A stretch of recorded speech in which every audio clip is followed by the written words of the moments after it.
अस्सलाम वालेकुम वरहमतुल्लाहि वबरकातुहू। उम्मीद है आप सब खैरियत से होंगे। आज मैं आपसे शोर के हकूक़ बयान करूँगी। अल्लाह ताला ने मर्द और औरत में से हर एक को दूसरे की तरफ मेलान रखा है, लेकिन एक मर्द को हमेशा वो एक औरत की ज़रूरत रहती है और औरत को मर्द की ज़रूरत रहती है। गोया हर एक की ज़िंदगी वो एक दूसरे के बगैर अधूरी और नामुकम्मल है। दोनों के इस बामी ताल्लुक की तकमील और इस ज़रूरत को पूरा करने के लिए अल्लाह ताला ने जायज़ रास्ता बताया है। वो रास्ता निकाह का है और अल्लाह ताला ने फरमाया कि इस रास्ते के अलावा जो शख्स इस ज़रूरत को पूरा करने के लिए जो भी रास्ता इख्तियार करेगा वो ज़ालिम शुमार होगा। सूरह मोमिनून में अल्लाह ताला ने इस तरह फरमाया। और फिर इस जायज़ रास्ते से ताल्लुक पूरा करने को ईमान का हिस्सा करार दिया गया है। चुनाचा नबी करीम सल्लल्लाहु अलैहि वसल्लम ने फरमाया, जिसने शादी कर ली इसने आधा दीन मुकम्मल कर लिया। पहला हक शोर की अतात।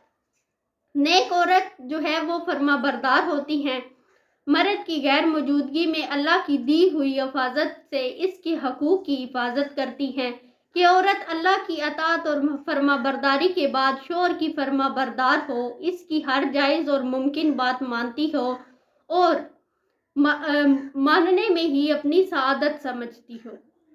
इसकी अतात की एक मिसाल नबी करीम सल्लल्लाहु अलैहि वसल्लम ने बयान फरमाई कि अगर औरत तंदूर पर रोटी भी पका रही हो, इसे शोर बुलाए तो इस काम को छोड़ दे और हाजिर हो जाए।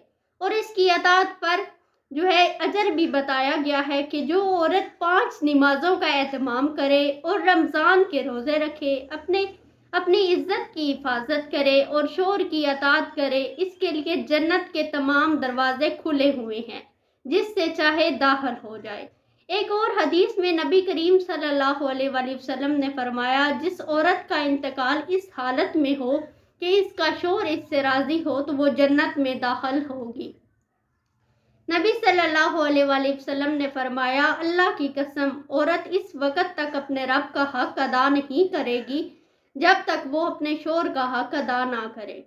नबी सल्लल्लाहु अलैहि वसल्लम ने फरमाया, अगर मैं किसी को ये हुक्म देता कि अल्लाह के अलावा किसी और को सजदा करो तो औरत को हुक्म देता कि वो अपने शोर को सजदा करे, क्योंकि अल्लाह ताला ने शोरों का इन पर बड़ा हक रखा है। दूसरा हक शोर की हर इसके माल की हिफाजत की जाए, यानी औरत के ज़िम्मे शोर का दूसरा हक ये है कि वो इसके माल की हिफाजत करे, इसके माल को इसकी इजाज़त के बगैर खर्च ना करे। और मर्द को भी चाहिए कि जायज़ कामों में खर्च करने की इजाज़त दे, बुखल ना करे। औरत शोर से बेजा मुतालबात ना करे, शोर की जो माली हैसियत हो इसी के मुताबिक अपनी ख्वाहिशात पूरी करने की कोशिश करे और अपनी ज़िंदगी गुजारने की कोशिश करे।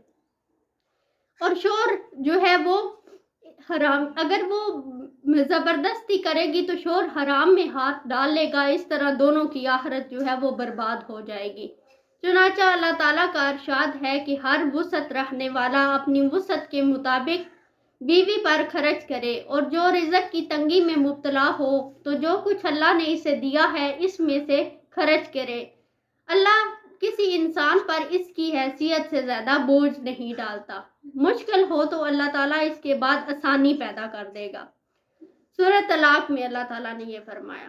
तीसरा हक शोर के बच्चों की हिफाजत करे, यानी इनकी इखलाकी तरबियत करे और इनकी ऐसी हिफाजत करे कि इनमें गैर इखलाकी जराइम जन्म ना ले। ख्याल रखें कि उनका उठना बैठना किसके साथ है, वो कैसे लोगों से बातचीत कर रहे हैं, उनकी इखलाकी तरबियत करे, उनकी रूहानी तरबियत करे, उनका ख्याल रखे, उनकी अच्छी तरबियत करे और उन पे पूरी नज़र रखे कि बच्चे क्या कर रहे हैं और क्या नहीं कर रहे।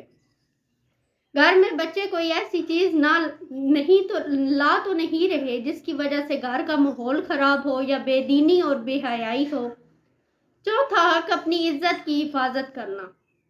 शोर की गैर मौजूदगी में अपनी इज्जत की हिफाजत करे, अपने वालिदैन के अलावा किसी आदमी से बातचीत ना रखे जिसको शोर नापसंद करता हो या उसे नागवार गुजरता हो, किसी अजनबी के साथ एक जगह जमा ना हो, किसी भी तरह शोर की मौजूदगी या गैर मौजूदगी में उसे अपनी ज़ात से बदगुमान होने کی جو ہے وہ موقع نہ دے۔ پانچواں حق، شوہر کی اجازت کے بغیر باہر نہ نکلے۔ نبی صلی اللہ علیہ وآلہ وسلم نے ارشاد فرمایا، جو عورت اللہ تعالیٰ پر ایمان رکھتی ہو اس کے لیے جائز نہیں کہ شوہر کی اجازت کے بغیر باہر نکلے۔ اگر بغیر اجازت کے گھر سے باہر نکل گئی تو آسمان کے سارے فرشتے اور رحمت والے فرشتے اس پر لعنت کرتے رہتے ہیں یہاں تک کہ وہ گھر واپس آ جائے۔ چھٹا حق، خدمت کرنا۔ شوہر کی خدمت میں بیوی عار محسوس نہ کرے بلکہ اپنی سعادت سمجھے۔ نبی صلی اللہ علیہ وآلہ وسلم نے ارشاد فرمایا، اگر شوہر کے سارے جسم پر پھوڑے نکل آئیں اور ان میں سے پیپ اور خون رستا ہو تو یہ صاف کرے تب بھی حق ادا نہ ہوگا۔ ساتواں حق، شوہر کے والدین کا احترام کرے۔ شوہر کے والدین کا دل سے احترام کرنا نہ یا ان کی خدمت کرنا شرعی اعتبار سے جو ہے اس پر لاگو نہیں ہے، لیکن پھر بھی وہ ان کی خدمت کرے اور ان کو برا بھلا نہ کہے، ان کی عزت کا خیال رکھے۔ آٹھواں حق، شوہر سے محبت کا اظہار۔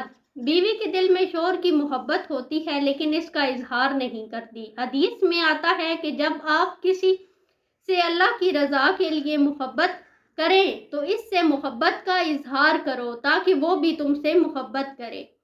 حضرت عائشہ رضی اللہ عنہ کے پاس نبی صلی اللہ علیہ وآلہ وسلم ایک مرتبہ عشاء کے بعد تشریف لائے تو حضرت عائشہ نے بہترین انداز میں ان کا استقبال کیا، تعریفی کلمات کے لیے جو ہے وہ فرمایا کہ اے آسمان، ایک تیرا سورج ہے اور ایک ہمارا سورج ہے۔ میرا سورج آسمان کے سورج سے بہتر ہے کیونکہ آسمان کا سورج جو ہے وہ فجر کے بعد طلوع ہوتا ہے اور میرا سورج جو ہے وہ آج جو ہے میرے گھر میں عشاء کے بعد طلوع ہوتا ہے۔ دیکھیے حضرت عائشہ نے محبت کا کیسا خوبصورت اظہار فرمایا۔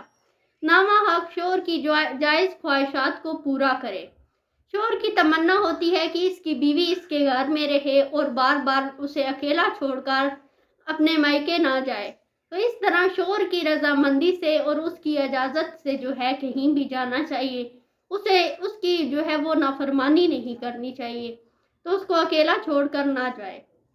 10واں حق، شوہر پر اعتماد کرے، بلا وجہ بدگمانی پیدا نہ کرے، یعنی کہ شوہر کے لیٹ آنے پر یا پھر کسی وجہ سے اس کو اس کے گناہوں کا جو ہے ایسا گناہ جو اس نے کیا ہی نہیں اس کا تانا نہ دے تو اس سے بدگمان نہ ہو۔